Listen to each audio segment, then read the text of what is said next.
আজকে আমি চিকেনটা এমনভাবে বানাবো বাচ্চা থেকে বড় সেজো মেজো সবারই পছন্দ হবে।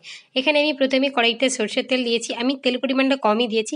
গোটা গরম মশলা একটু থেতো করে দিয়েছি। গরম মশলা থেকে ভাজা ভাজা গন্ধটা উঠতে দিয়ে দিলাম পেঁয়াজ কুচি, আদা রসুন বাটা দিয়ে ভালো করে একটু কষে নিয়েছি। তারপরে দিয়ে দিলাম কাসুরি মেথি, হলুদ গুঁড়ো, লঙ্কার গুঁড়ো, ধনে গুঁড়ো, জিরের গুঁড়ো সব কিছু দিয়ে ভালো করে একটু কষে নেব।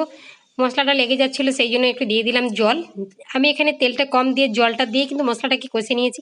মশলাটা থেকে তেলটা ছেড়ে যেতে দিয়ে দিলাম চিকেনটাকে দিয়ে ভালো করে কষে নিয়েছি। চিকেনটা যখন দেখবেন 50% কষানো হয়ে গেছে তখন দিয়ে দেবো টমেটো কুচি আর দিয়ে দিচ্ছি বেশ খানিকটা কাঁচা লঙ্কা। মাংসটি কষানো হয়ে আসবে সেই সময় একটু আদা রসুনের বাটা দিয়ে দেখবেন মাংসটা খেতে দারুণ লাগে। মাংস রান্না হবে আলু দেবো না তা কিন্তু হয় না, আলু না দিলে কিন্তু আমার মাংসটা ঠিক জমে ওঠে না। দিয়ে দিলাম ফেটানো টক দই 2 চামচ। তারপরে একটু কষে নিয়ে জল ঢেলে দিয়েছি পরিমাণ মতো লবণটা মাংসে দেওয়া ছিল প্রথম থেকে। ভালো করে ফুটিয়ে গরম গরম ভাতের সাথে পরিবেশন করে লাল লাল চিকেন।